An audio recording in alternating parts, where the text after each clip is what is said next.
கர்த்தருடைய வார்த்தைக்கு நேரே நாம் கடந்து செல்வோம். கடந்த வாரத்தில் பர்பஸ் ஆஃப் சர்ச், சபையினுடைய நோக்கம் என்ன என்பதை நாம் தியானித்தோம், அறிந்து கொண்டோம். இன்றைக்கு பார்த்தீங்கன்னு சொன்னால் சபையும் உபத்திரவம். இப்போது நம்ம சபை என்பது புதிய ஏற்பாட்டில் அப்போஸ்தலர் நடவடிக்கைகளில் தான் ஆரம்ப காலத்தில் ஏர்லி சர்ச்சுன்னு சொல்லுவோம். மிகவும் பழமையான சபைகள் அப்போஸ்தலர்களால் ஏற்படுத்தப்பட்டது. அப்போஸ்தலர்கள் ஊழியம் செய்தாங்க. அப்போஸ்தலர் ஊழியம் செய்த பிறகு என்ன பண்ணாங்க? சபைகளை ஏற்படுத்தினார்கள். வீடுகளிலே சபைகள் ஏற்படுத்தினாங்க, வீட்டு சபைகள் ஏற்படுத்தினாங்க. அது மாத்திரமில்லை, இடங்களிலே சபைகளை ஏற்படுத்துகிறாங்க. கொரிந்து பட்டணத்தில் சபைகளை ஏற்படுத்துகிறாங்க, எபேசு பட்டணத்தில் சபையை ஏற்படுத்துகிறாங்க. அதே போல் ஒவ்வொரு இடத்திலும் சபைகளை ஏற்படுத்தி விசுவாசிகளை ஏற்படுத்தினாங்க. அதில் ரொம்ப முக்கியமான ஒரு பிரச்சனை, அந்த ஆரம்ப நேரத்தில் ஆரம்ப கட்டத்தில் சபையினுடைய பிரச்சனை, பெரிதான பிரச்சனை, 2 பிரச்சனை இருந்துச்சு. ஒன்று பார்த்தீங்கன்னா கள்ள உபதேசம். அது அந்த காலத்திலையும் பாருங்கள், இயேசு கிறிஸ்து போன பிறகு, பரிசுத்த ஆவியானவர் ஊற்றப்பட்ட பிறகு, எல்லாரும் அபிஷேகத்தை வாங்கின பிறகு, திரளான மக்கள் சந்திக்கப்பட்டு, திரளான மக்கள் ஞானஸ்தானம் எடுத்து சபையில் சேர்க்கப்பட்ட போதும் ஒரு சிலர் என்ன பண்ணாங்க? ராங் டீச்சிங்ஸ், தவறான உபதேசங்களை சபைகளுக்குள்ள கொண்டு கொண்டே இருந்தாங்க. அப்போவே அந்த பிரச்சனை இருந்துச்சு. நிறைய உபதேசங்கள், அப்போஸ்தலர்கள் சொல்லுகிற உபதேசத்துக்கு மாறான உபதேசங்கள் என்ன பண்ணாங்க? அவங்க சொல்லிகிட்டே இருந்தாங்க. அப்போ அதிலிருந்து இந்த அப்போஸ்தலர்கள் என்ன பண்ணாங்க? அந்த சபையை காப்பாற்றினார்கள். அடுத்தது 2வது பெரிய பிரச்சனை, அதுதான் இன்னைக்கு நம்ம பார்க்க போகிறோம். அந்த பிரச்சனை என்னன்னு சொல்லி பார்த்தீங்கன்னு சொன்னால் உபத்திரவம். சபையின் மேலே மிகப்பெரிய உபத்திரவம் அந்த காலத்தில் வந்தது. அதை கர்த்தர் அனுமதித்தார். இன்றைக்கி நிறைய விசுவாசிகள், நிறைய சபைகள் பார்த்தீங்கன்னு சொன்னால் யாருமே உபத்திரவத்தை சந்திக்கிறதுக்கு தயாராக இல்லை. நம்ம 1990 ரொம்ப மிகப்பெரிய ஒரு சத்தியம் பிரசங்கிக்கப்பட்டது. என்னன்னு சொன்னால் ரகசிய வருகை, இயேசு கிறிஸ்துவனுடைய ரகசிய வருகை. இந்த ரகசிய வருகையில் சபையில் இருக்கிற மக்கள் எல்லாம் எடுத்துக்கொள்ளப்படுவாங்க, உபத்திரவத்தில் நாம் யாரும் இருக்க மாட்டோம் அப்படின்னு சொல்லி மிகப்பெரிய ஒரு கேரண்டி. அதாவது கேரண்டினா எல்லா விசுவாசிகளுக்கும் நம்ம ரட்சிக்கப்பட்டிருக்கிறோம், நம்ம யாருமே உபத்திரவத்தை சந்திக்க மாட்டோம் அப்படிங்கிற மாதிரி என்ன பண்ணிட்டாங்க? நம்முடைய உள்ளத்தை எல்லாத்தையும் என்ன பண்ணிட்டாங்க? எல்லாரும் அந்த பிரசங்கம் செஞ்சு செஞ்சு செஞ்சு செஞ்சு யாரும் உபத்திரவத்துக்கு தயாராக இல்லாத மாதிரி நம்மளை மாற்றிட்டாங்க. அதுக்காக எல்லாரும் தயாராக இல்லைன்னு சொல்ல, ஒரு சில விசுவாசிங்க பரவாயில்ல, ஆனால் ஒரு சிலர் சுத்தமாக இந்த உபத்திரவத்தை சந்திக்கிறதுக்கு ஆயத்தமாகவே இல்லை. என்ன சொல்கிறாங்க? கிருபையின் காலம், கிருபையின் காலத்துக்கு பிறகுதான் உபத்திரவத்தின் காலம். கிருபையின் காலம் முடிந்த உடனே ஆண்டவர் நம்மளை என்ன பண்ணிடுவார்? நம்மளை எல்லாரும் எடுத்துக்குவார். பாவம் செய்கிறவங்க தான் கைவிடப்படுவாங்க. பாவம் செய்கிறவங்க தான் என்ன பண்ணுவாங்க? அந்தி கிறிஸ்துவின் ஆட்சியில் உபத்திரவத்தை சந்திப்பாங்க. நமக்கெல்லாம் அந்த பிரச்சனையே வராது, எப்படியும் ஆண்டவர் நம்மளை எடுத்துக்குவார் அப்படிங்கிற தைரியத்தில் பாவம் செஞ்சுட்டு இருக்கிறாங்க. அதான் பிரச்சனையே. ஆண்டவர் நம்மளை எடுத்துக்குவார் அப்படிங்கிற நம்பிக்கை இருக்குது, ஆனால் எத்தனை பேர் அதுக்கு ஆயத்தமாக இருக்கிறாங்க? அந்த நிச்சயம் அவங்களுடைய வாழ்க்கை இருக்குதான்னு பார்த்தா அதுவும் இல்லை. அப்போ என்ன அப்படின்னு சொன்னால், சபையில் விசுவாசிகள் உபத்திரவத்தை சந்திக்க ஆயத்தமாக இல்லை. ஆனால் ஆதி காலத்தில் பார்த்தீங்க சொன்னால், அப்போஸ்தலர் காலத்தில் தேவன் ஒரு மிகப்பெரிய உபத்திரவத்தை சபையின் மேலே அனுமதித்தார். மிகப்பெரிய உபத்திரவம். சபை உருவாக்கப்படுது, சபை வளருது, எல்லாரும் உள்ளே வராங்க, நிறைய பேர் வராங்க, அற்புதம் அடையாளம் எல்லாம் நடக்குது, ஜனங்கள் எல்லாம் பெருகிறாங்க. ஆனால் அந்த நேரத்திலும் பார்த்தீங்கன்னு சொன்னால் உபத்திரவம் என்பது ஒரு மிகப்பெரிய பிரச்சனையாக இருக்கிறது. அப்போஸ்தலர் 7ஆம் அதிகாரம்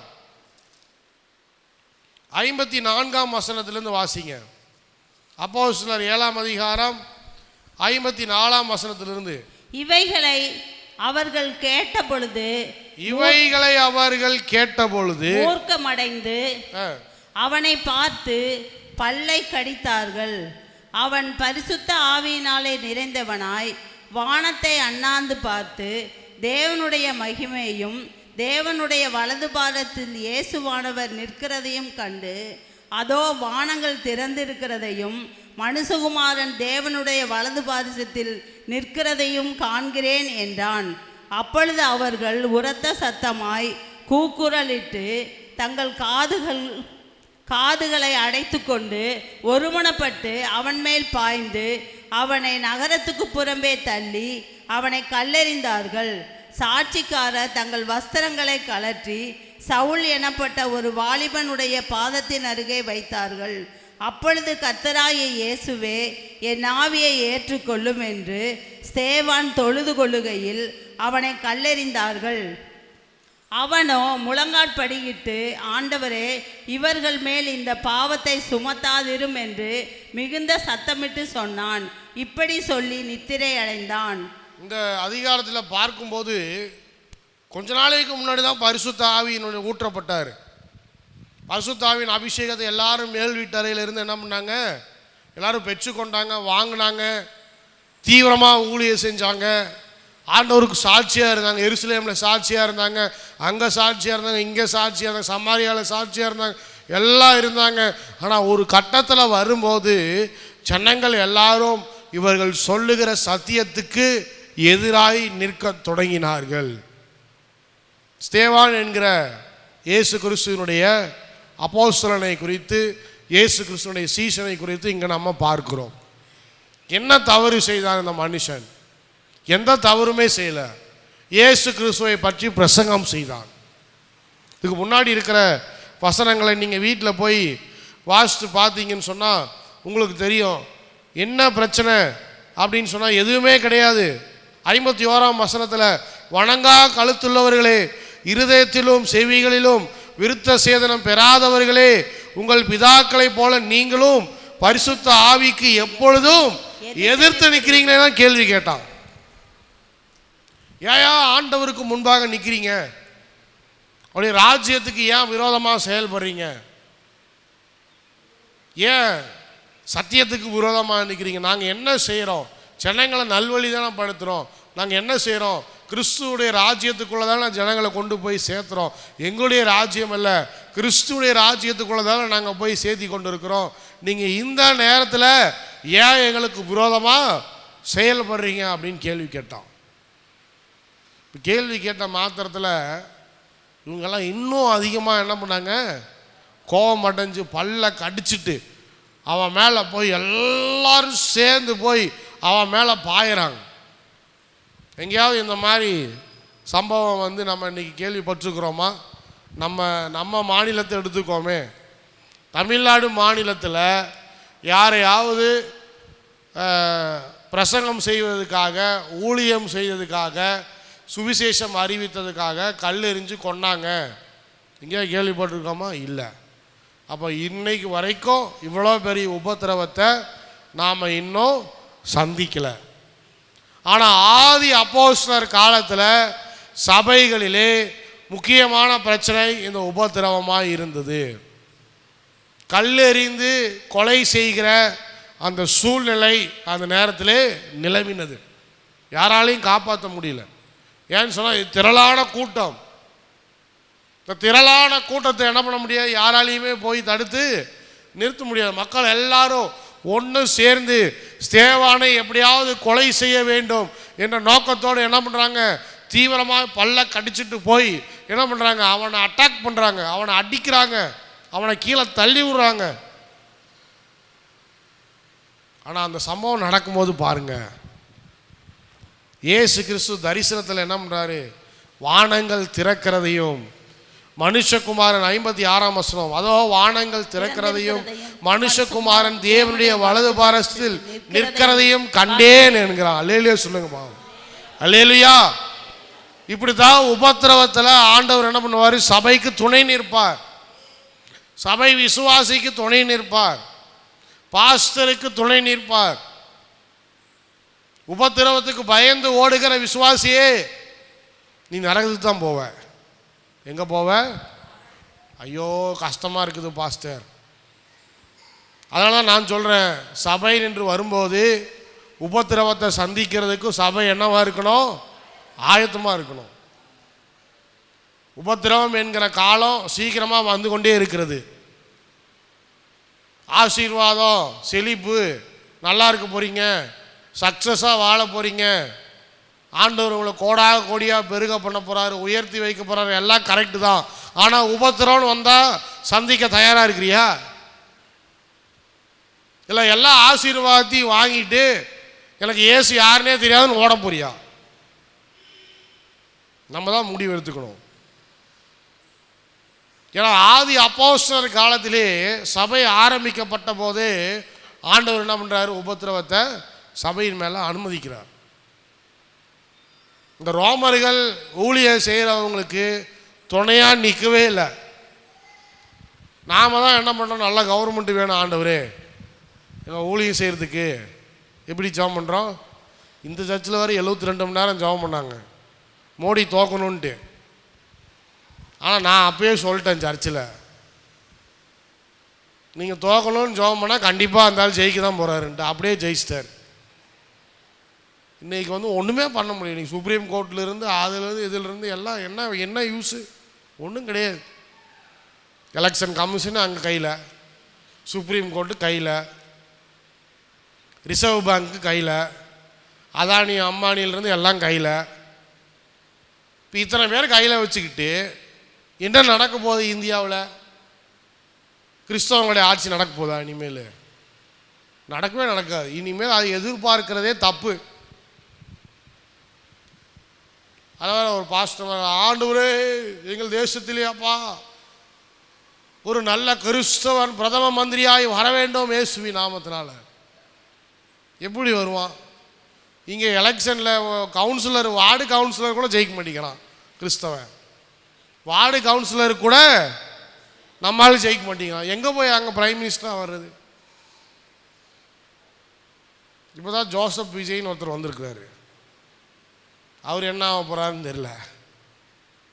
அவர் நல்லவரா கெட்டவரான்னு தெரில. கிறிஸ்தவங்களுக்கு அவர் நல்லவரா கெட்டவரா? விஜயா இல்லை ஜோசப் விஜயான்னு தெரில. கிறிஸ்தவன் எல்லாம் ஜோசப் விஜய்ன்னு சொல்லிட்டு இருக்கிறான். இந்து முன்னணிக்காரன் என்னங்கிறான்? ஆமாம் பார்த்துக்கங்க நீங்களே அப்படிங்கிறான். என்னன்னே தெரியல. உலகம் இப்படித்தான் போகும். சபை உபத்திரவத்துக்கு ஒப்பு கொடுக்கப்படும். அப்போஸ்தலர் நடவடிக்கைகளில் சபையின் மேலே உபத்திரம் வருவதற்கு கர்த்தர் அனுமதித்தார். அபிஷேகம் இருந்தது, பரிசுத்த ஆவியானுடைய நடத்துதல் இருந்தது, அவருடைய கிரியை இருந்தது, எல்லாம் இருந்தது. ஆனால் இதன் மத்தியில் தேவன் உபத்திரவத்தை அனுமதித்தார். ஸ்தேவானோ ஜனங்கள் எல்லாரும் சேர்ந்து அவனை அடிக்க வரும்போது, அவனை உபத்திரவம் செய்ய வரும்போது, அவனை கொலை செய்ய வரும்போது வானம் திறக்கிறதை, தேவனுடைய பிரசன்னம் அவன் மேல் வருவதை, அந்த வானத்தில் மனுஷகுமாரன் தேவனுடைய வலது பாரசத்தில் நிற்கிறதை இந்த ஸ்தேவான் கண்டு பரிசுத்த ஆவி அவன் மேல் அதே நேரத்தில் ஊற்றப்பட்டு அவனை வல்லமையால் அந்த நேரத்தில் நிரப்பினது. அல்லேலூயா சொல்லுங்க. உபத்திரவத்தில் கைவிட்டு போறவர் நம்முடைய தேவனாகிய கர்த்தர் அல்ல. கூட இருக்கிறவன் ஓடி போகலாம், கூட இருக்கிறவன் என்ன பண்ணலாம்? ஓடி போகலாம். ஆனால் தேவனாகிய கர்த்தர் நம்ம எந்த நேரத்தில் உபத்திரவத்திலையும் கஷ்டத்திலையும் விட்டுட்டு ஓடுறவர் கிடையாது. ஒரு முறை நானும் என்னுடைய ஃப்ரெண்ட்ஸ் எல்லாம் வந்து ரயில்வே காலனியில் கிரிக்கெட் விளையாண்டுக்கிறோம். அப்போல்லாம் பார்த்தீங்கன்னா ஈரோடு ஃபுல்லாக சைக்கிள்லேயே போய் சுற்றி கிடப்போம். நல்லா ஒரு ஹாலிடேஸு, அப்போ வந்து சம்மர் ஹாலிடேஸு, இவங்கெல்லாம் கிரிக்கெட் விளையாடலான்னு கூட்டிகிட்டு போயிட்டானுங்க. அங்கே நல்லா செடி மரம்லாம் நல்லா சூப்பராக இருக்கும் பாருங்கள். ரயில்வே காலனியில் எல்லாத்தையும் கிரிக்கெட் விளையாண்டுட்டு இவனுங்க ஷார்ட்கட்டில் போகலாம், இப்படி போனால் சுற்றி வர வேண்டாம், அந்த மேம்பாலம் பக்கம் வர வேண்டாம், காலனிக்குள்ளேயே அந்த ட்ரெயின் கிராசிங்கில் ஒரு ஷார்ட்கட் இருக்குது, அதுக்குள்ளே வந்தோன்னு சொன்னால் ரயில்வே ஸ்டேஷன் என்ட்ரன்ஸுக்கு வந்துடலாம். அதுக்கு என்ன பண்ணலாம், வாடா இந்த மாதிரி ஷார்ட்கட்டில் போகலான்னு சொல்லிட்டு இவனுக்கு என்ன பண்ணிட்டானுங்க, எல்லாம் விளையாண்டுட்டா. நாங்களாம் விளையாண்டு ரொம்ப களைப்பாக இருக்கிறோம். களைச்சிட்டு அப்போ வந்து குடிக்கிறதுக்கு தண்ணி கூட இல்லை, வாட்டர் கேன் கூட நாங்கள் எதுவுமே எடுத்துகிட்டு போகல, சும்மா அப்படியே போய் விளையாண்டுட்டு தண்ணி தாக வேறு பயங்கரமாக இருக்குது. சரி இவனுங்க ஷார்ட்கட்டுன்னு சொல்கிறானுங்க, சீக்கிரமாக வீடு போய் சேர்ந்துட்டு வீட்டில் போய் ரெஸ்ட் எடுக்கலாம் அப்படின்னு நாங்கள் 4-5 பேர் என்ன பண்ணிட்டோம், வந்துட்டு அந்த ரயில்வே கிராசிங்கை கிராஸ் பண்ணி உள்ளே வரும்போது ரயில்வே போலீஸ் பிடிச்சிட்டான். விசில் அடிச்சா 4 பேர் இங்கே வா, எங்கே நீங்கள் எங்கேருந்து வரீங்க, இங்கே வா, பிளாட்ஃபார்முக்குள்ளே எப்படி வந்தீங்க, டிக்கெட் இருக்கா வாங்கிட்டா அப்படின்னா. வந்த உடனே 3 பேர் அந்த ரயில்வே போலீஸை பார்த்தோன்னே எங்கே எஸ்கேப் பண்ணான்னு தெரியல, என்னை விட்டுட்டு இந்த 3 பேர் என்ன பண்ணிட்டானுங்க, ஒரே ஓட்டமாக ஓடி போயிட்டானுங்க. எனக்கு அவனுங்க மாதிரி எனக்கு ஓட முடியல. கடைசியில் நான் ஒருத்தர் தான் நிற்கிறேன். அவன் வாடா வாடா வாடாங்கிறான். நான் போய் என்ன பண்ணிட்டேன், சார் ஒன்றும் இல்லை, கிரிக்கெட் விளையாண்டுட்டு வந்தோம், இப்படி போனால் ஈஸியாக வீடு போய் சேரலான்னு சொல்லி இவனு தான் கூட்டிகிட்டு தான் என்னை விட்டு ஓடிட்டானுங்க. அதனால குச்சி எடுத்து அடிச்சேன்னா ஒன்று அப்படின்னா, உடனே நானும் எந்த வழியில் வந்தேனோ அதே வழியில் திரும்பி ஓடிட்டேன். உடனே என்ன பண்ணிட்டான், விட்டான், சரி போடா அப்படின்னு விட்டான், துரத்தில். மறுபடியும் அதே வழியில் வந்து மறுபடியும் ரயில்வே காலனிக்குள்ளே போய் மறுபடியும் அந்த பாலம் கட்டி, அப்போ வந்து ஒரே பாலம் தான், அண்டர் கிரவுண்டு பாலம்லாம் கிடையாது, ஒரே பாலம் தான் அந்த பாலம். அப்படி சுற்றி பாலத்தில் வந்து காலமாட்டு செல்ல வந்து மறுபடியும் ஸ்டேஷன் என்ட்ரன்ஸ் வந்து மறுபடியும் 4 வந்து வீடு சூரமட்டி வளசில், சூரமட்டி வளசு வரைக்கும் போனேன். அடுத்த நாள் போயிட்டு அவனுங்க கூட 1.5 மாதம் நான் பேசவே இல்லை. போங்கடா நீங்களும் வேண்டாம், உங்கள் சமரசமும் எனக்கு வேண்டாம், என்னை விட்டு ஓடிட்டீங்களடா. எதுக்காக சொல்கிறேன் அப்படின்னா, உபத்திரவன் வரும்போது கூட இருக்கிறவன் விட்டு ஓடிடுவான். ஆனால் ஆண்டவர் அப்படி கிடையாது. தேவனாகிய கர்த்தர் வானத்தை திறந்து இயேசு கிறிஸ்துவை ஸ்தேவானுக்கு தரிசனமாய் காண்பித்து வானத்திலிருந்து பரிசுத்த ஆவியினுடைய வல்லமையை இவங்க கல் எறியறதுக்கு முன்னாடி அவர் இறக்கிட்டார். அல்லேலே சொல்லுங்க. உபத்திரவத்தில் கைவிடுறவர் நம்முடைய தேவனாகிய கர்த்தர் அல்ல. உபத்திரவத்தை அனுமதிக்கிறாருன்னு சொன்னால் உபத்திரவத்தை தாங்குகிற பலனுக்கும் சபையை கொடுக்குறார், சபையில் கொடுக்குறார். அல்லேலூயா. சபை விசுவாசிகளுக்கு உபத்திரவத்தை தாங்குகிற பலனை கர்த்தர் கொடுக்கிறார். ஆனால் ஒரு சிலர் இரத்த சாட்சியா ஸ்தேவானை போல மரிக்க வேண்டும். மரிக்கிறதுக்கு ஆயத்தமாக இருக்கிறீங்களா? ஐயோ பாஸ்டர் என்னங்க என்ன சாவலான்னு சொல்கிறீங்க? சாவறதுக்காக நான் சர்ச்சுக்கு வரேன், பிரசங்கம் பண்ணுறதே இல்லை, நம்ம ஆட்கள் ஊழியம் செய்கிறதே இல்லை. ஊழியம் செஞ்சால் எதிர்ப்பு எவ்வளோ இருக்குன்னு தெரியும். எங்கேயா போய் நீங்கள் ஊழியம் செஞ்சால் தானே தெரியும். நம்ம தான் வீட்டில் ஜாலியாக உட்காந்துருக்குறோமே. எங்கேயாவது போய் நீங்கள் ட்ராக்ஸ் கொடுத்தா தானே தெரியும் எவ்வளோ எதிர்ப்பு இருக்குதுன்ட்டு. ஏன் வந்தீங்க, எதுக்கு வரீங்க, உடனே 4 பேர் வருவான். எங்கே கூட்டிகிட்டு போகிறீங்க, மதம் மாற்ற வந்தீங்களா, என்னப்பா காசு பணம்லாம் கொண்டாந்து கொடுத்து எல்லாரையும் மதம் மாற்றுறீங்களா? நம்ம ஆள் இல்லைங்க அப்படிலாம் பண்ணுறது இல்லை. இல்லை நீ அப்படித்தான் பண்ணுற, வா ஸ்டேஷனுக்கு வா, எல்லோரையும் அரெஸ்ட் பண்ணு, ஜெயிலில் போடு. இதே தான். இது இப்போ தான் ஆரம்பமாகுது. ஆனால் இது அப்போஸ்தல நடவடிக்கையில் ஆதி சபையில் டெய்லி நடக்கிற பிரச்சனை இதுதான். இப்போ நமக்கு இப்போ தான் ஆரம்பமாகுது. அங்கே டெய்லி அவங்க சந்தித்த மிகப்பெரிய பிரச்சனை என்னன்னு சொன்னால் எதிர்ப்பு, சுவிசேஷத்துக்கு எதிர்ப்பு, விசுவாசத்துக்கு எதிர்ப்பு. ஆனால் பிரசங்கம் செய்கிறத நிப்பாட்டிட்டாங்களா? ஆண்டவர் அறிவிப்பதை நிப்பாட்டிட்டாங்களா? நிற்கலை, தொடர்ந்து ஓடிட்டே தான் இருக்குது. அப்போ கர்த்தர் சபையை கைவிடவில்லை. அல்லேலூயா. உபத்திரவ காலத்தில் என்ன பண்ணல கர்த்தர்? சபையையும் அப்போஸ்தலர்களையும் அப்போஸ்தலருடைய ஊழியத்தையும் அதனால் ரட்சிக்கப்பட்டவங்களையும் ஆதி கிறிஸ்தவர்களை உபத்திரவத்தின் மத்தியில கர்த்தர் கைவிடவே இல்லை. அல்லேலூயா. அப்ப என்ன பண்றான்? அப்பொழுது கர்த்தராகிய இயேசுவே 59ஆம் வசனம், என் ஆவியை ஏற்றுக்கொள்ளும் என்று ஸ்தேவான் தொழுது கொள்ளுகையில் அவனை கல்லெறிந்தார்கள். அவனோ முழங்கால் படியிட்டு, ஆண்டவரே இவர்கள் மேல் இந்த பாவத்தை சுமத்தாதீரும். அவனுக்கு தெரியும் என்ன நடக்க போகுது. ஒரு ரத்தம், ஒரு நீதிமானுடைய ரத்தம் இந்த பூமியிலே சுவிசேஷத்துக்காக சிந்தப்பட்டுச்சுன்னு சொன்னா சாதாரணமான விஷயம் இல்லை. கிரகாம் ஸ்டெயின்ஸுடைய ரத்தம் ஒரிசா மாநிலத்தில் சிந்தப்பட்டிருக்கிறது. யார் என்ன வேணாலும் சொல்லலாம். எழுப்புதலில் ஒரிசாவில் மிகப்பெரிய பங்கு இருக்குது. அல்லேலூயா, அல்லேலூயா. ஒரிசா மாநிலம் எப்படி கர்த்தர் அசைக்க போறாருன்னு பாருங்க. மற்ற மாநிலங்களை காட்டிலும் ஒரிசா மாநிலத்தில் ஒரு பரிசுத்தவான், ஒரு மிஷினரியுடைய ரத்தம் சிந்தப்பட்டிருக்கிறது. ஸ்தேவானை போல தன்னுடைய 3 மகனோடு சேர்ந்து அந்த காருக்குள்ள லாக் பண்ணி மேலே பெட்ரோலும் டீசலையும் ஊற்றி அந்த ராத்திரியில் எல்லாரும் சேர்ந்து எரிச்சாங்க. அந்த சம்பவம் இன்றைக்கு வரைக்கும் யாராலையும் மறக்க முடியாது, யாராலையும் மன்னிக்கவும் முடியாது. ஆனால் ஸ்தேவான் என்ன ஜெபம் பண்ணுறான்? ஆண்டவரே இவர்கள் மேல் இந்த பாவத்தை சுமத்தாதீர். அன்றைக்கு கிரகாம் ஸ்டெயின்ஸ் அதே ஜெபத்தை தான் அவரும் பண்ணியிருப்பார். கார் எரிஞ்சிருக்கும், உள்ள ஜெபம் பண்ணியிருப்பார், ஆண்டவரே தயவு செய்து இவங்க எல்லாரும் ரட்சிக்கப்படணும், இவங்க எல்லாரும் ரட்சிக்கப்படணும். இந்திய தேசத்தில் என் உயிர் சிந்தப்படுது, என் பிள்ளைங்க உயிர் சேர்ந்து சிந்தப்படுது. எவ்வளோ கனவுகள் அந்த மனுஷனுக்கு, அந்த குழந்தைகள் மேலே எவ்வளோ கனவுகள் இருந்திருக்கும். தன்னுடைய பிள்ளைகள் எவ்வளவு. இன்னைக்கு இவங்கெல்லாம் கொச்சையாக பேசுகிறாங்க. ஏதோ வந்தார், பணம் கொடுத்தாரு, மதம் மாற்றினாரு, நாங்கள் போக சொன்னோம், அவர் போல, அதனால் எரித்தோம், அப்படியே ஈஸியாக சொல்லிட்டான். ஆனால் ஒருத்தருடைய வாழ்க்கை எப்பேற்பட்டது. அவருடைய பிள்ளைகள், சரி நீ அவரை எரிச்சா அவங்க பிள்ளைங்க என்ன தப்பு செஞ்சிச்சு? அன்னைக்கு ஒரு நாள் யோசனை பண்ணியிருக்கலாம். சரி கிரகாம் ஸ்டெயின்ஸை தனியாக கொலை பண்ணிடலாம், பிள்ளைகளை விட்டுறலாம். அந்த ஈவு இரக்கம் இல்லாத ஒரு மிருக குணம் படைத்த ஜனங்களுக்குள்ள நம்ம வாழ்ந்து கொண்டு இருக்கிறோம்.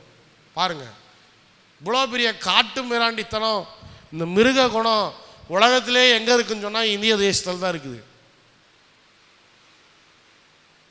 எரிச்சாங்க. பார்க்கும்போது அந்த பிள்ளைகளையாவது விட்டுருக்கலாம், பிள்ளைகளையும் விடலை, சேர்த்து எரிச்சாங்க. ஆனால் கிரகாம் ஸ்டெயின்ஸுடைய மனைவி கோர்ட்டில் ஏறி சொல்லும்போது, என் கணவர் இருந்திருந்தாருன்னு சொன்னால் இவங்க எல்லாரையும் மன்னிச்சு விட்டுருப்பாரு, அதையே தான் நானும் செய்ய போகிறேன். இவங்க எல்லாரையும் உங்கள் தண்டனை என்னமோ, இந்திய சட்ட அமைப்பு என்னமோ, உங்களுடைய கோர்ட்டு அமைப்பு என்னவோ, அதன் பிரகாரம் நீங்கள் என்னமோ செய்துக்கோங்க. நாங்களும் எங்கள் குடும்பமோ எங்கள் தேசமோ எங்கள் கணவரை எரித்தவர்களை கொலை செய்தவர்களை கிறிஸ்து மன்னித்தது போல நாங்கள் மன்னிக்க நாங்கள் முன் வருகிறோம்னு சொன்னாங்க. அல்லேலூயா. இன்னைக்கு வெளியே வந்துட்டான், வெயிலில் வந்துட்டான், வெளியே தான் இருக்கிறான். இப்போ நாளைக்கு இதே சம்பவம் நடக்காது அப்படின்னு என்ன கேரண்டி இருக்குது? நாளைக்கு இதே சம்பவம் தமிழகத்திலேயோ ஈரோட்லேயோ திருப்பூர்லேயோ கோயம்புத்தூர்லேயோ நிச்சயமாக நடந்துச்சுன்னு சொன்னால் அதற்கு விசுவாசிகள் தயாராக இருக்கிறார்களா? சபை தயாராக இருக்குதா? ஆத்து மக்கள் தயாராக இருக்கிறாங்களா? இல்லை. இப்பேற்பட்ட உபத்திரவம் அதை சந்திக்க என்னால் முடியாது, நான் பின்வாங்கி போகிறேன், எனக்கு சுவிசேஷம் வேண்டாம், எனக்கு சத்தியம் வேண்டாம், சபை வேண்டாம், எனக்கு எதுவுமே வேண்டாம், ஏன்னா ஆளை விட்டால் போதும் பாஸ்டர் அப்படின்னு சொல்லி ஓட போகிறீங்களா? தயாராக இருக்கிறவங்க ஒரு அலையிலே சொல்லுங்கள் பார்ப்போம். என்ன சவுண்டே வரமாட்டேங்குது, எல்லாரும் பயந்துட்டீங்களா? தயாராக இருக்கிறவங்க ஒரு அலையிலே சொல்லுங்கள். அல்லேலூயா. வெளிப்படுத்தின விசேஷத்தில் சொல்லப்பட்டிருக்கிற திரளான கூட்டம் வெண் அங்கி தரித்தவர்களாய் அவர்கள் அங்கே நிற்கிறதை கண்டேன். இவர்கள் யார் என்று கேட்டேன். ஆட்டுக்குட்டியானவருடைய ரத்தத்தில் அல்லேலூயா சொல்லுங்க பார்ப்போம். ஆட்டுக்குட்டியானோடைய ரத்தத்தில் இவங்க எல்லாம் துவைத்து வெளுக்கப்பட்டவர்கள் என்று சொல்லி வசனத்தில் போடப்பட்டிருக்கிறது. இரத்த சாட்சியாய் மரித்தவர்கள் ஏராளமான ஜனங்கள் பரலோகத்தில் தரிசனமாய் காண்பித்திருக்கிறார். உபத்திரவத்தின் காலத்தில் இரத்த சாட்சியாக மரிக்கிறவங்க இருப்பாங்க. ஒருவேளை நீங்களாக கூட இருக்கலாம், இல்லை நானாக கூட இருக்கலாம். இது ரொம்ப பிடிக்காத பிரசங்கம் தான். இன்னைக்கு நம்மளை போய் ரத்த சாட்சியாக இவர் மறிக்க சொல்ல இருக்கலாம். நான் இல்லைன்னு சொல்ல, ஒருவேளை இருக்கலாம். சுவிசேஷத்தை அறிவிக்கும் போது யாராவது நம்மளை என்ன பண்ணலாம், அட்டாக் பண்ணலாம், அடிக்கலாம், உடைக்கலாம், மண்டையை உடைக்கலாம், பல்ல உடைக்கலாம், எடுத்து நம்மளை குத்த வரலாம், நடக்கலாம், வாய்ப்பு இருக்கிறது. அடுத்தது அப்போஸ்தலர் 8ஆம் அதிகாரத்துக்கு போவோம். 1ஆம் வசனத்திலிருந்து வாசிங்க. அது கீழே தான், அப்படியே 8ஆம் வசனம் 1ஆம் வசனத்திலிருந்து. அவனை கொலை செய்கிறதற்கு சவுலும் சம்மதித்திருந்தான். அக்காலத்திலே எருசலேமில் உள்ள சபைக்கு மிகுந்த துன்பம் உண்டாயிற்று. அப்போஸ்தலர் தவிர மற்ற யாவரும் யூதேயா சமாரியா தேசங்களில் சிதறப்பட்டு போனார்கள். தேவ பக்தியுள்ள மனுஷர் ஸ்தேவானை எடுத்து அடக்கம் பண்ணி அவனுக்காக மிகவும் துக்கம் கொண்டாடினார்கள். சவுல் வீடுகள் தோறும் நுழைந்து புருஷரையும் ஸ்திரீகளையும் இழுத்து கொண்டு போய் காவலில் போடுவித்து சபையை பாழாக்கி கொண்டிருந்தான். இதோட இந்த சமாச்சாரம் முடிஞ்சு போயிடுச்சா? சேவாளுடைய கொலையோட முடிஞ்சு போயிடுச்சான்னு சொன்னா இல்ல. சேவாளுடைய கொலைக்கு பிறகு இன்னும் அதிகமாக உபத்திரவம் பெருகுச்சு. என்ன ஆச்சு? அக்காலத்திலே எருசலேமிலே சபைக்கு மிகுந்த துன்பம் உண்டாயிற்று. மிகுந்த துன்பம் சொல்லப்பட்டிருக்கிறது. மிகுந்த துன்பம்னா எப்பா சாமி நம்மளால் தாங்கவே முடியலடா அப்படிங்கிற அளவுக்கு சபையின் மேலே உபத்திரவம் இறங்கினது. கர்த்தர் அதை அனுமதித்தார். அப்போ இந்த காசுக்காக வரவங்க, நன்மைக்காக வரவங்க, வெறும் அற்புதத்துக்காக வரவங்க, குடும்பத்தில் நல்ல காரியம் நடக்கணும் அப்படின்னு வரவங்களாம் ஓடி போயிடுவாங்க. ஏன்னா துன்பத்தை அவங்களால என்ன பண்ண முடியாது. யாராவது வந்தாங்க, இப்போ என்ன நடந்தது பாருங்கள், சபைக்கு மிகுந்த துன்பம் உண்டாயிட்டு அப்போஸ்தலர் தவிர, பைபிள் கிளியராக சொல்லியிருக்குது, அப்போஸ்தலர் தவிர மற்ற யாவரும் யூதேயா சமாரியா தேசங்களில் சிதறடிக்கப்பட்டு போனார்கள். சபை சிதறடிக்கப்படுகிற காலம் சீக்கிரமாய் வரும்.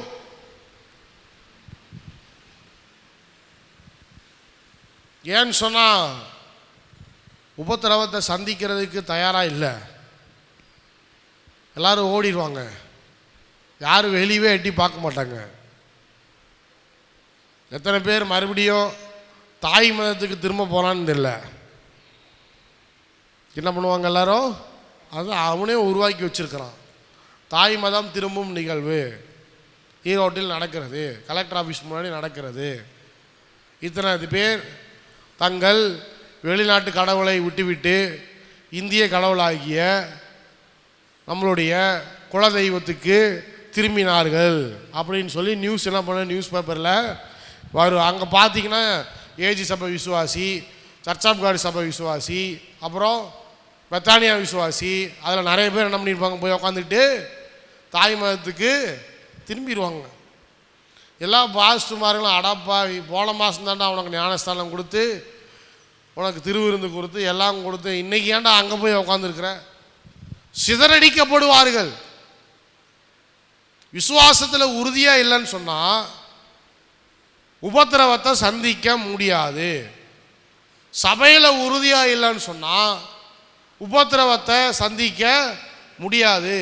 ஆண்டவருக்கு சாட்சியாக வாழவில்லைன்னு சொன்னால் உபத்திரவத்தை சந்திக்க முடியாது. வெறும் தேவைகளுக்காக, வெறும் ஆசீர்வாதத்துக்காக ஆண்டவர்கிட்ட வருவாங்கன்னு சொன்னால் உபத்திரவத்தை சந்திக்க முடியாது. அதனால் யார் என்கிட்ட இயேசு கிறிஸ்து என்ன கொடுப்பாருன்னு கேட்டால் ஒன்றுமே கொடுக்க மாட்டாருன்னு தான் சொல்லிட்டு இருக்கிறேன். சரி, அவர் கொடுக்க மாட்டார், நீங்களாவது என்ன கொடுப்பீங்க? நானும் ஒன்றும் கொடுக்க மாட்டேன். எங்கள் தலைவரே ஒன்றும் கொடுக்கல, நான் மட்டும் உனக்கு என்ன தரணும்?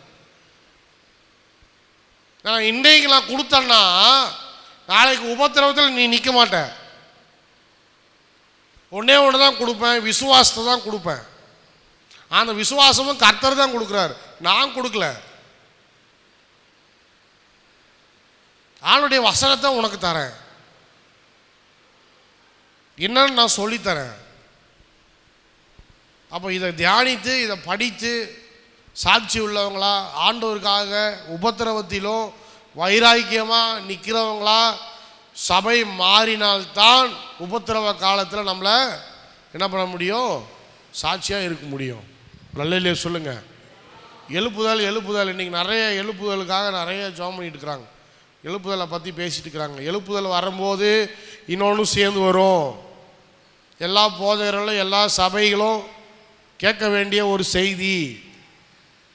மோகன் சிலாசரஸ் எழுப்புதலை பற்றி சொல்லலாம், வின்சென்ட் செல்வகுமார் எழுப்புதலை பற்றி சொல்லலாம், ஆர் ஸ்டான்லி எழுப்புதலை பற்றி சொல்லலாம், ரெவரண்ட் டி மோகன் எழுப்புதலை பற்றி சொல்லலாம், எல்லாரும் எழுப்புதலை பற்றி சொல்லலாம். ஆனால் பைபிள் சொல்லுது, எழுப்புதலின் காலத்தில் சபையிலே உபத்திரவம் பெருகும். அல்லேலூயா. உபத்திரவத்தை சந்திப்பதற்கு விசுவாசிகள் ஆயத்தமாக இல்லாமல் வெறும் எழுப்புதலுக்காக ஜெபம் பண்ணி பிரயோஜனம் இல்லை. ஏன்னா எழுப்புதல் வந்தாலும் எல்லாம் ஓட போகிறான், அங்கேயும் இங்கேயும் ஓடி போகிறாங்க. அப்போது ஜனங்களை என்ன பண்ணோம், விசுவாசிகளை ஆண்டுடைய சத்தியத்துக்குள்ளே உறுதிப்படுத்த வேண்டும். சத்தியமும் முக்கியம், எழுப்புதலும் முக்கியம். அல்லேலூயா. சத்தியம் இல்லாமல் எழுப்புதல் வந்தால் வேஸ்ட்டு. எல்லாரும் சும்மா ஃபுட்பால் கிரவுண்டில் கூடி ஜெபம் பண்ணி 4000 பேர் 5000 பேர் காமிச்சா போதுமா? அந்த 5000 பேர் ஸ்தேவானை போல இரத்த சாட்சியாகி மறிக்கிறதுக்கு தயாராக இருக்கிறானா? அதான் கேள்வி. கூட்டிகிட்டு போய் நாங்கள் 500 பேருக்கு ஞானஸ்தானம் கொடுத்தோம், சந்தோஷம். 500 பேருக்கு ஞானஸ்தானம் கொடுத்தீங்க, எழுப்புதல் வந்துருச்சு. அந்த 500 பேர் ஞானஸ்தானம் பெற்றவன் ஸ்தேவானை போல இரத்த சாட்சியாய் மரிப்பதற்கு ஆயத்தமாக இருக்கிறார்களா? அதான் கேள்வி. இப்போ சும்மா க்ரௌடு காமிச்சா பத்தாது. அந்த க்ரௌடில் எத்தனை பேர் உபத்திரவ காலத்தில் சபையில் உபத்திரவம் வரும்போது உபத்திரவத்தை சந்திப்பதற்கு ஒப்பு கொடுக்கிறவர்களாக இருக்கிறார்கள். அடுத்தது, தேவ பக்தியுள்ள மனுஷன் ஸ்தேவானை எடுத்து அடக்கம் பண்ணி அவனுக்காக மிகவும் துக்கம் கொண்டாடினார்கள். இது ரொம்ப அஃபெக்ட் ஆச்சு. இந்த மனுஷன் இயேசு கிறிஸ்துடைய சீஷன் தங்களை விட்டு பிரிந்து போனது ரொம்ப துயரம், துக்கம். இன்றைக்கி உங்கள் அப்பாவோ உங்கள் அம்மாவோ ஏதோ பிரச்சனையில் மாட்டிக்கிட்டாங்க, கோர்ட் அவங்கள கொண்டு போய் ஜெயிலில் போட்டுருச்சு, சுவிசேஷத்துக்காக கொண்டு போய் என்ன பண்ணிருச்சு, ஊழியத்துக்காக ஜெயிலில் கொண்டு போய் அவங்கள போட்டாங்க அப்படின்னு சொன்னால் நீங்கள் சர்ச்சுக்கு வருவீங்களா? கூட இருக்கிற ஒரு சகோதரன் எல்லாராலையும் கொலை செய்யப்படுகிறான் அப்படின்னு சொல்லும்போது அவங்களை விசுவாசம் கொஞ்சம் ஆட்டப்படுது, ஆடி போகுது. ஆனாலும் கூட பாருங்கள், அந்த துக்கத்தில் அவங்க எல்லாத்தையும் விட்டுட்டு போகாமல் தொடர்ந்து என்ன பண்ணுறாங்க, ஆண்டவருக்காக ஊழியம் செய்து கொண்டு. இதுதான் பரிசுத்த ஆவி தேவை, இதுக்கு தான் அவருடைய வல்லமை தேவை, இதுக்கு தான் அவருடைய அபிஷேகம் தேவை. இன்றைக்கு தொடர்ந்து கிரகாம் சிங்ஸுடைய மனைவி இன்னும் ஊழியத்தில் தான் இருக்கிறாங்க. என்னை கொலை பண்ணிட்டாங்க, என் மகனை கொலை பண்ணிட்டாங்க, விட்டுருங்க, எங்களை விட்டுருங்க, இனிமேல் நாங்கள் வேண்டாம் அப்படின்னு சொல்லலை. இன்றைக்கும் ஒரிசாவை நேசிச்சுட்டு தான் இருக்கிறாங்க. இன்றைக்கும் அது இடத்துல அவங்களுடைய ஊழியம் இருந்துட்டு தான் இருக்குது. அப்போ இது போல் அடுத்து சவுல் என்கிற ஒரு மனுஷன் வீடுகள் தோறும் நுழைந்து புருஷரையும் ஸ்திரீகளையும் இழுத்து கொண்டு போய் காவலில் போடுவித்து சபையை பாழாக்கி கொண்டிருந்தான். சபையை பாழாக்கி கொண்டிருப்பதற்கு ஒரு மனுஷன் எழும்புகிறான். அவனுடைய பெயர் சவுல். பின்னாடி கர்த்தர் அவனை சந்திக்கிறார். ஆனால் சந்திக்கிறதுக்கு முன்னாடி என்ன அட்டுழியம் பண்ணான் தெரியுமா? எத்தனை பேர் அடித்தான், எத்தனை பேர் உதைச்சான், கொண்டு போய் எத்தனை பேரை ஜெயிலில் போட்டான். எல்லாரும் இவனை பார்த்து பயந்தாங்க. அதனால தான் கர்த்தர் இவனை சந்தித்து அனனியா என்கிற ஒரு மனுஷனிடத்துல அனுப்புகிறார். ஐயோ சாமி, இவனா வேணாம்பா, எனக்கு வேறு யாருனாலும் அனுப்புங்க, இந்த மனுஷனை பற்றி ஏராளமானது நான் கேள்விப்பட்டிருக்கிறேன், தயவுசெய்து இவன் எனக்கு வீட்டுக்கு வரவே வேண்டாம். பயப்படுறான், அவன் பயப்படுறான். ஆனால் ஆண்டவர் சொன்னார், இல்லைப்பா நான் அந்த மனுஷனை சந்திச்சிட்டேன், நான் இவனை மாற்றிட்டேன். அப்போ உபத்திரவ காலத்தில் என்ன நடக்கும் அப்படின்னு சொன்னால், யார் உபத்திரவம் செய்கிறதுக்கு கட்டை எடுக்கிறாங்களோ, யார் உபத்திரவம் செய்கிறதுக்கு துப்பாக்கி எடுக்கிறாங்களோ, யார் கத்தி எடுக்கிறாங்களோ, வெட்டுவேன் குத்துவேன்ட்டு வராங்களோ, கர்த்தர் அவனை ஊழியக்காரனை மாற்றுவார். அல்லேலூயா சொல்லுங்க. அல்லேலூயா. கர்த்தர் அவனை ஊழியக்காரனை மாற்றுவார். வேதத்தில் நடந்திருக்குது. அப்போ உபத்திரவம் என்பது நாம் எல்லாம் சந்திக்க போகிற ஒன்று. எல்லாரும் ஒரு நாள் சபையில் அந்த உபத்திரவத்தை சந்தித்தே தீர வேண்டும். ஏன்னு சொன்னால், நம்மளுடைய அப்போஸ்தலர்கள் இந்த உபத்திரவத்தின் பாதையெல்லாம் என்ன பண்ணாங்க, கடந்து வந்தாங்க. இந்த உபத்திரவத்தின் பாதையில் தான் சபையை வளர்த்துனாங்க. இந்த உபத்திரவத்தில் தான் தேவனுடைய மகிமையை அவர்கள் கண்டார்கள். நமக்கு உபத்திரவம் வேண்டாம், ஆனால் ஆண்டவருடைய மகிமை மட்டும் வேணும். நமக்கு உபத்திரவம் வேண்டாம், ஆண்டவருடைய பிரசன்னம் மட்டும் வேணும். நமக்கு உபத்திரவம் வேண்டாம், ஆனால் சபை வளரணும். எப்படி வளரும்? யாராவது ஒரு ஆள் வந்து கேள்வி கேட்டாலே நம்ம என்ன பண்ணிடுறோம், பயந்து ஓடி போயிடும். யாராவது ஒரு ஆள் கேள்வி கேட்டால் என்னடா பண்ணுறீங்க, ஏன் எங்கள் ப்ரேயர் நடத்துறீங்க அப்படின்னு கேட்டாலே நம்ம ஓடி போயிடுறோம். அப்புறம் எப்படி நம்ம வந்து சபையில் மிகப்பெரிய உபத்திரம் வரும்போது எப்படி ஆண்டவருக்காக நம்ம சாட்சியாக நிற்போம்? அப்போ சபையில், ஆதி சபையில் தேவன் அனுமதித்த ஒரு காரியம் என்னன்னு சொன்னால் உபத்திரவம். அல்லேலூயா. அடுத்தது பார்த்தீங்கன்னு சொன்னால், இவங்க எல்லாம் சிதறடிக்கப்பட்டு சுவிசேஷ வசனத்தை பிரசங்கித்தார்கள். எங்கும் தெரிந்து சுவிசேஷ வசனத்தை பிரசங்கித்தார்கள். சிதறடித்துப்பட்டவர்கள், சிதறி போனவர்கள் என்ன பண்ணாங்க, சிதறி போய் எல்லாரும் வீட்டில் போய் படுத்துவங்கள.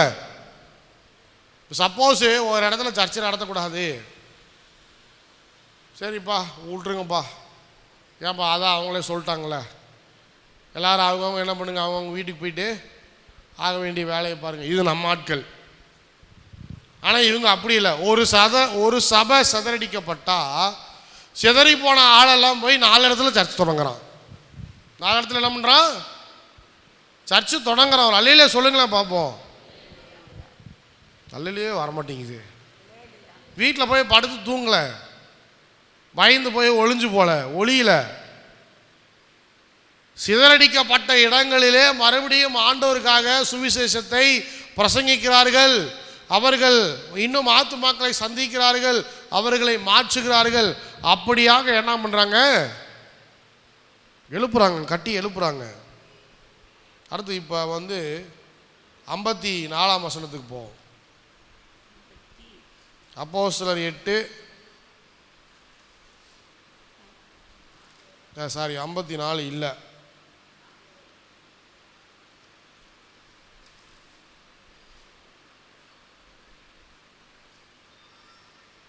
கடைசி இதுக்கு போங்க.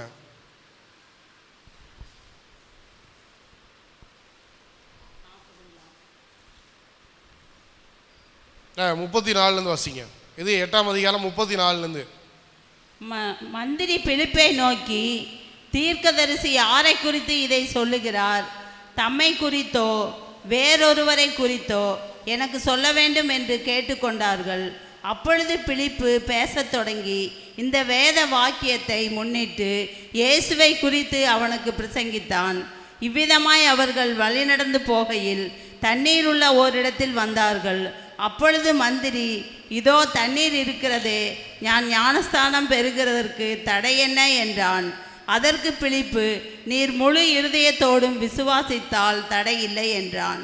அப்பொழுது அவன், இயேசு கிறிஸ்துவை தேவனுடைய குமாரன் என்று விசுவாசிக்கிறேன் என்று சொல்லி ரதத்தை நிறுத்தச் சொன்னான். அப்பொழுது பிலிப்பும் மந்திரியும் ஆகிய இருவரும் தண்ணீரில் இறங்கினார்கள். பிலிப்பு அவனுக்கு ஞானஸ்தானம் கொடுத்தான். அவர்கள் தண்ணீரிலிருந்து கரையேறின பொழுது கர்த்தருடைய ஆவியானவர் பிலிப்புவை கொண்டு போய் விட்டார். மந்திரி அப்புறம் அவரை காணாமல் சந்தோஷத்தோடு தன் வழியே போனான். பிலிப்பு ஆசோத்திலே காணப்பட்டு அவ்விடத்தில் இருந்து பிரயாணம் பண்ணி செசரியாவுக்கு வருகிற வரையில் சகல பட்டணங்களிலும் சுவிசேஷத்தை பிரசங்கித்து கொண்டு வந்தான். அல்லேலூயா சொல்லுங்க பாப்போம். அல்லேலூயா. இப்போ யார் ரட்சிக்கப்படுறது? மந்திரி. யாரு? இந்த தேவ மக்களை கொலை செய்ய வேண்டும், அப்போஸ்தலரை கொலை செய்ய வேண்டும், வைராக்கியமாக யாரெல்லாம் சுற்றி திரிகிறார்களோ அவங்க எல்லாரும் சுவிசேஷத்தை கேட்டு சத்தியத்தை கேட்டு என்ன பண்ணுறாங்க, ரட்சிக்கப்படுறாங்க. ஒரு போலீஸ் அனுப்புகிறாங்க. எதுக்கு இந்த வசனத்தை படிச்சுன்னு சொன்னால், சபையில் உபத்திரவம் இருக்குன்னு வச்சுக்கோமே, இன்றைக்கி சர்ச்சை பூட்டணும் அப்படின்னு சொல்லி 4 போலீஸ் வரான்.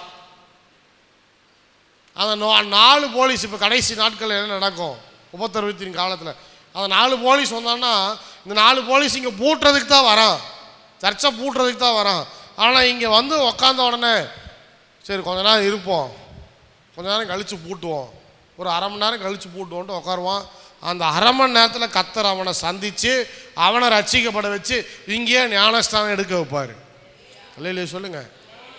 எடுத்த பிறகு அவன் சொல்லுவான், நீங்கள்லாம் போங்க, நீங்கள்லாம் போங்க, நான் உங்களை அரெஸ்ட் பண்ண தான் வந்தேன், இப்போ நான் உங்களுக்கு உதவி செய்ய இப்படி தான் பரிசுத்த ஆவியானவர் சபையில் இருக்கிற மக்களை என்ன பண்ணுவார், உபத்திரவத்தின் மத்தியில் வழி நடத்துகிறவராக இருப்பார்.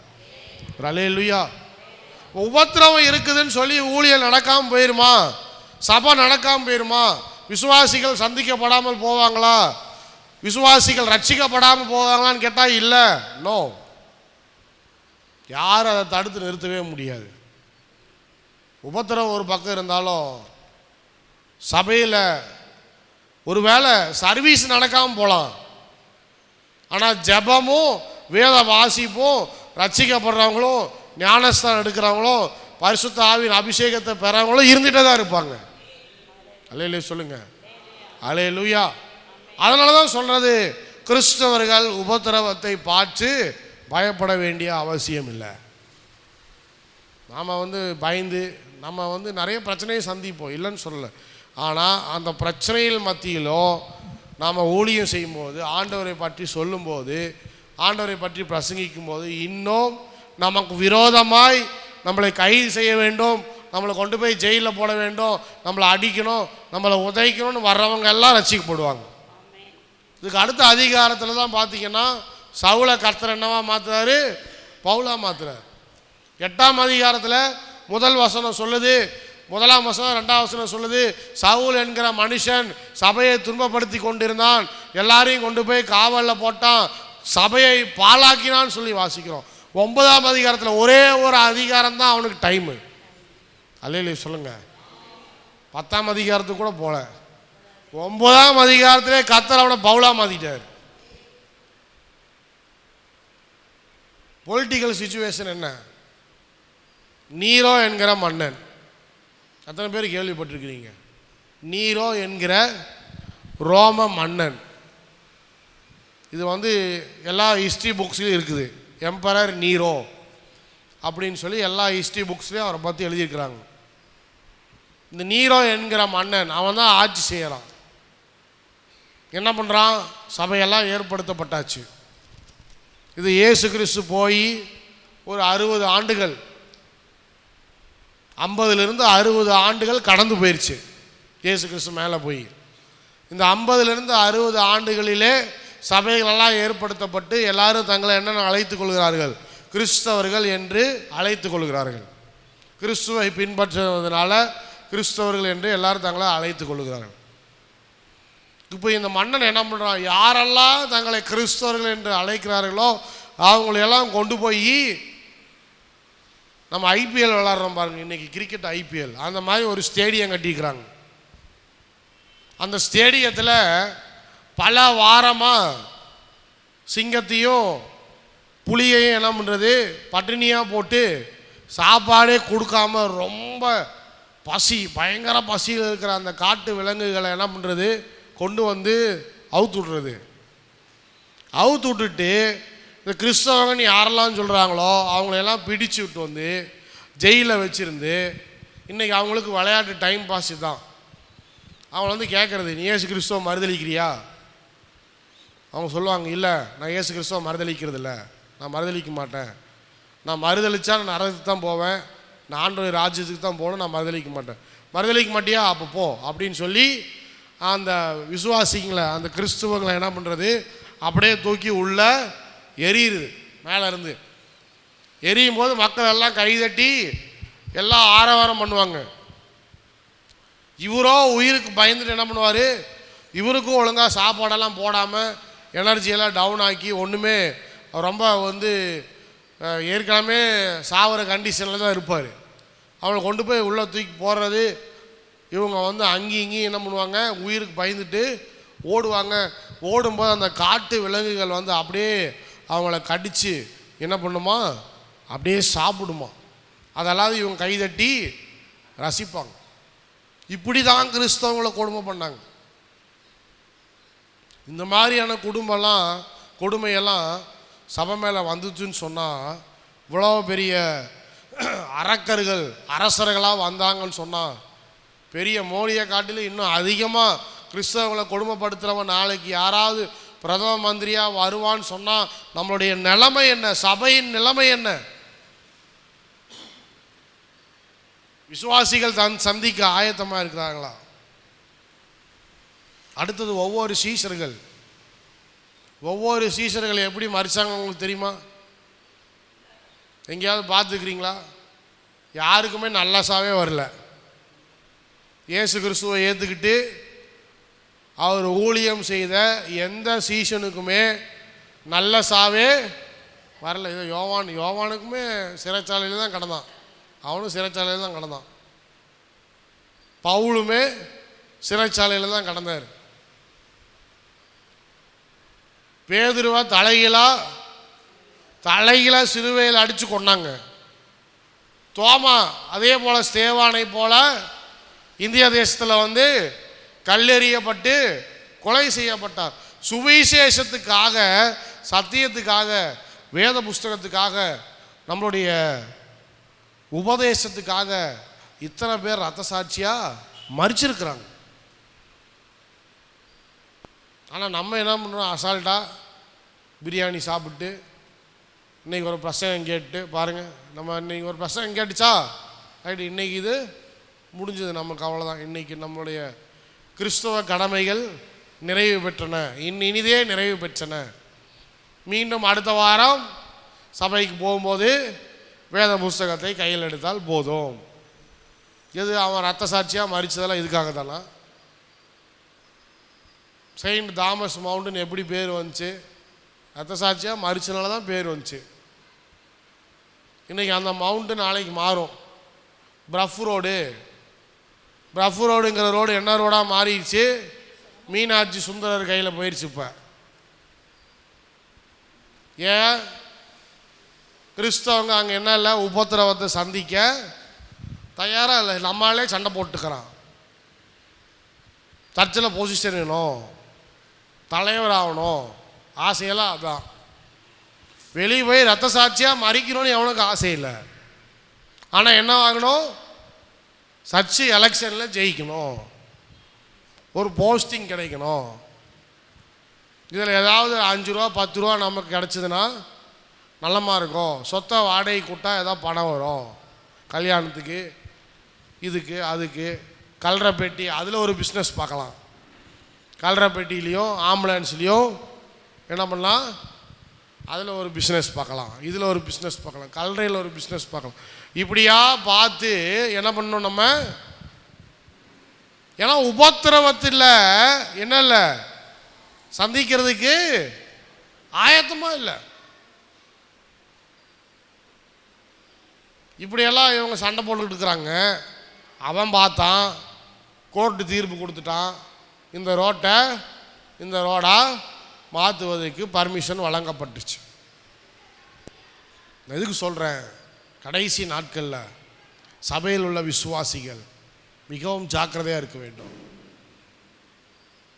எப்படி ஜாக்கிரதையாக இருக்கணும்? நம்மளுடைய விசுவாசத்தில் உறுதியாக இருக்கணும் 1, சபையில் உறுதியாக இருக்கணும் 2, அடுத்து 3வது உபத்திரவத்தின் மத்தியிலும் ஆண்டவருடைய சுவிசேஷத்தை பிரசங்கிக்கிறவர்களாக இருக்க வேண்டும். சொத்து முக்கியம் கிடையாது நமக்கு. சிதறடிக்கப்படும் போது பல இடத்துல சபைகளை உருவாக்குறாங்க பாருங்க, அதுதான் ஊழியம். நாளைக்கு சபையில் இப்பேற்பட்ட காரியங்கள்லாம் வரலாம், பிரச்சனைகள் வரலாம், போராட்டங்கள் வரலாம், கஷ்டங்கள் வரலாம், உபத்திரவங்கள் வரலாம். ஆனால் அந்த உபத்திரவத்தின் மத்தியில் கர்த்தர் நம்மளை எப்படி வைத்திருக்கிறார்?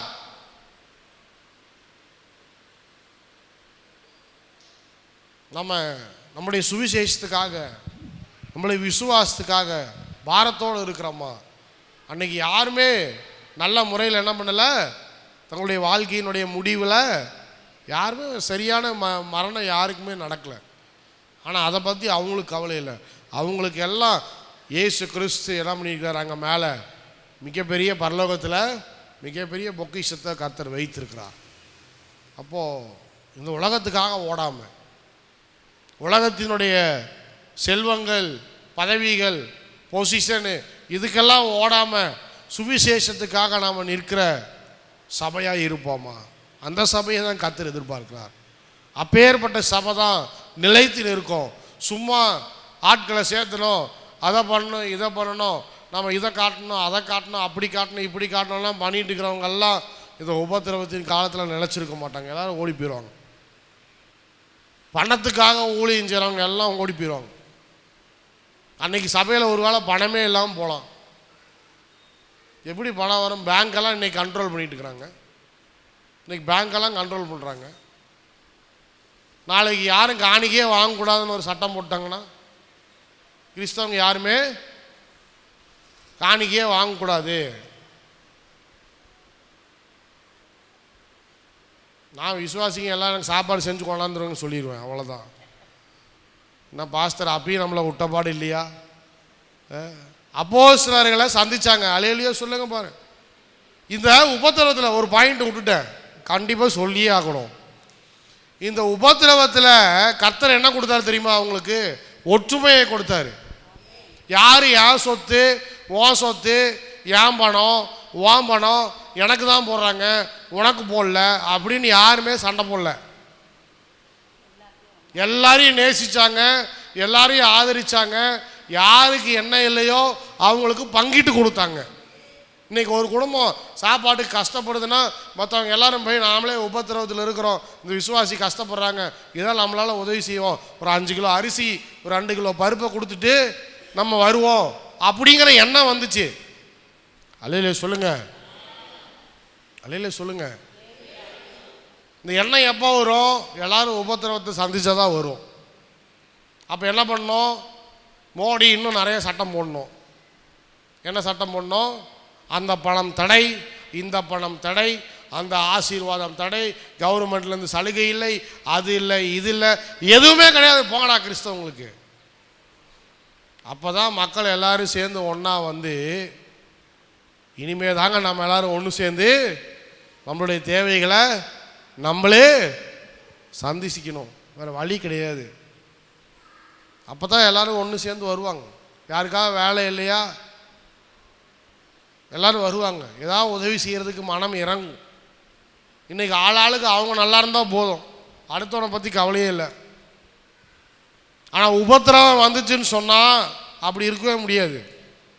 கர்த்தர் எல்லா இருதயத்தையும் உடைப்பார். அல்லேலூயா. அப்போஸ்தலர்கள் அன்னைக்கு ஒற்றுமையாக இருந்தார்கள், ஒன்று கூடினார்கள். யாருக்குமே செல்ஃபிஷ் நேச்சர் கிடையாது, எல்லாமே காமனாக இருந்துச்சு. எல்லாரும் நல்லா இருக்கணும், எல்லாருக்கும் எல்லாமே கிடைக்கணும், இல்லாதப்பட்டவங்களுக்கு நம்ம உதவி செய்யணும், அவங்களுக்கு உதவியாக நிற்கணும் அப்படிங்கிற ஒரு மிகப்பெரிய ஒரு ஐக்கியத்தை கர்த்தர் அன்றைக்கு கொடுத்தார். ஹல்லேலூயா, ஹல்லேலூயா. எழும்பி நிற்போம்.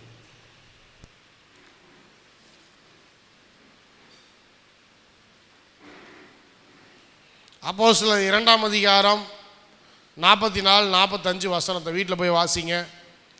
அப்போஸ்தலர் 4ஆம் அதிகாரம் 32லிருந்து 36 வரைக்கும் வீட்டில் போய் வாசிங்க.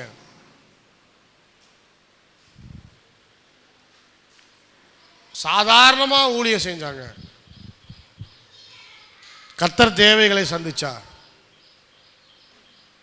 இல்லைன்னு சொல்கிறவங்க அந்த உபத்திரவத்தின் காலத்தில் இல்லைன்னு சொல்கிறவங்க யாருமே இல்லை. எவ்வளோ ஒரு ஆச்சரியம் பாருங்க, என்ன ஒரு ஆச்சரியம். உபத்திரவத்தின் காலத்தில் இல்லைன்னு சொல்கிறவங்க யாருமே இல்லை, மிகப்பெரிய ஒரு ஆச்சரியம். ஏன்னு சொன்னால் அவ்வளோ பெரிய ஒற்றுமையை, அவ்வளோ பெரிய ஒரு ஐக்கியத்தை, அவ்வளோ பெரிய ஒரு அன்பை கர்த்தர் வந்து சபையில் கொடுத்துருந்தார். அந்த உபத்திரவம் அந்த ஊழியத்தையே மாற்றினது.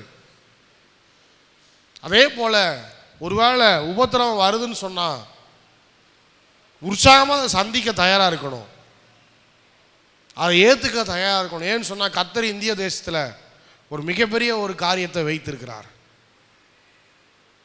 எழுப்புதல்னு சொல்கிறோமே, சும்மா அந்த எழுப்புதல் வராது. நிறைய பரிசு நம்ம அதுக்காக கொடுக்க வேண்டியது இருக்கும். அநேகர் ஒருவேளை இரத்த சாட்சியாக மறிக்கலாம், அநேக சபைகள் துன்புறுத்தப்படலாம், நிறைய பேர் சிதறடிக்கப்படலாம். ஆனால் இதன் மத்தியில் கர்த்தர் செய்ய போகிற காரியம் என்பது நம்மளுடைய தேசத்தில் பெரிதான காரியமாக இருக்கும். அல்லேலூயா. விசுவாசிக்கிறவங்க அல்லேலூயா சொல்லுவோமா? அல்லேலூயா. மிகப்பெரிய காரியத்தை கர்த்தர் செய்ய போகிறார். அதற்கு நாம் சபையில் ஆயத்தமாக இருக்கிறோமா?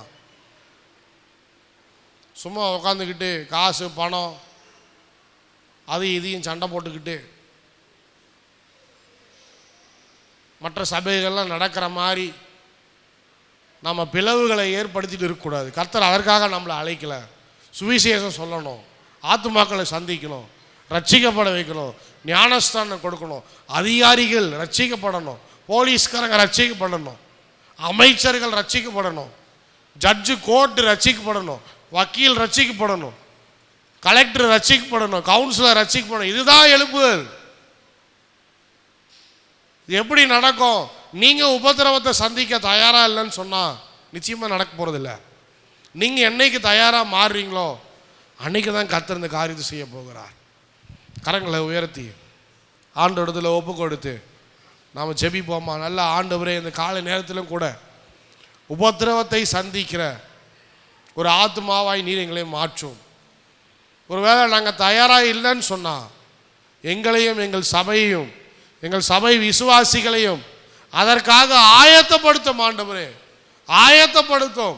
வெறும் தேவைகளுக்காக கர்த்தரை தேடாமல் வெறும் ஆண்டவர் இதை கொடுப்பார் அதை கொடுப்பார் அப்படி செய்வார் இப்படி செய்வார்னு சொல்லி ஆண்டவரை தேடாமல் உண்மையான சுவிசேஷத்துக்காக பக்தி விருத்திக்காக ஆண்டவரே நாங்கள் சாட்சியாக இருப்பதற்காக தேவனுடைய ராஜ்யத்தை பூமியில் ஸ்தாபிப்பதற்காக பூமியில் கட்டி எழுப்புவதற்காக நீர் எங்களை மாற்றும்படியாக நான் செபிக்கிறேன். ஆண்டவரே, மாற்றும்படியாக நான் செபிக்கிறேன். அப்பா, ஆசீர்வதிங்க, பலப்படுத்துங்க, பாதுகாத்து கொள்ளுங்க, சபையை உபத்திரவத்துக்கு ஆயத்தப்படுத்துங்க. ஆண்டவரே, எங்கள் தேசத்தில் அடுத்த 5 ஆண்டுகள் என்ன நடக்கும்னு எங்களுக்கு தெரியாது, எங்களுக்கு தெரியாத ஆண்டவரே.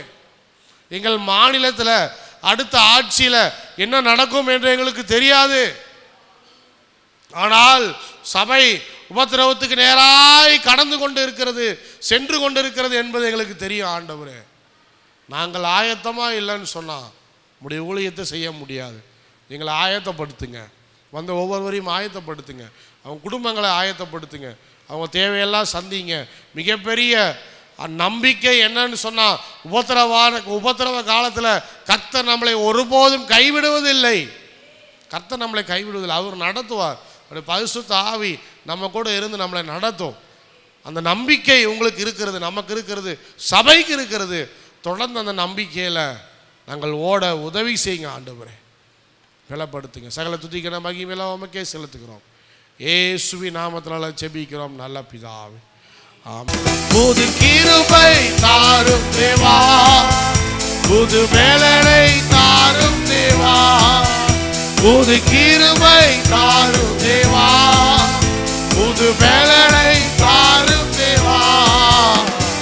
புதிய நாளுக்குள் என்னை நடத்தும், புதிய கிருபையால் என்னை நிரப்பும், புதிய நாளுக்குள் என்னை நடத்தும், புதிய கிருபையால் என்னை நிரப்பும், புதிய நாளுக்குள் என்னை நடத்தும், புதிய கிருபையால் என்னை நிரப்பும், புதிய நாளுக்குள் என்னை நடத்தும், புதிய கிருபையால் புது கிருபை, புது கிருபை தாரும் தேவா, புது பலனை தாரும் தேவா, புது கிருபை தாரும் தேவா, புது பலனை தாரும் தேவா, புது கிருபை தாரும் தேவா, புது பலனை தாரும் தேவா, புது கிருபை தாரும் தேவா,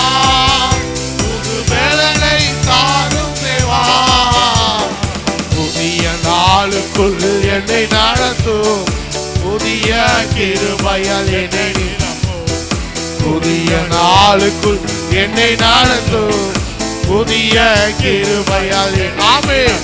ஏஸ்கார் புதிய நாளுக்குள் என்னை நடத்தும் புதிய கிருபையால் என்னை நிரப்பும். புதிய நாளுக்குள் என்னை நடத்தும் புதிய கிருபையால் என்னை நிரப்பும். புது கிருபை தாரும் தேவா, புது வேலனை தாரும் தேவா, புது கிருபை தாரும் தேவா, புது வேலனை தாரும். எல்லாரும் கேட்போமா கேட்போமா. புது கிருபை தாரும் தேவா, புது வேலனை தாரும் தேவா, புது கிருபை தாரும் தேவா, புது வேலனை தாரும் தேவா. புதிய நாளுக்குள் என்னை நடத்தும் புதிய கிருபையால் என்னை நிரப்பும். புதிய நாளுக்குள் என்னை நடத்தும் புதிய கிருபையால் என்னை நிரப்பும்.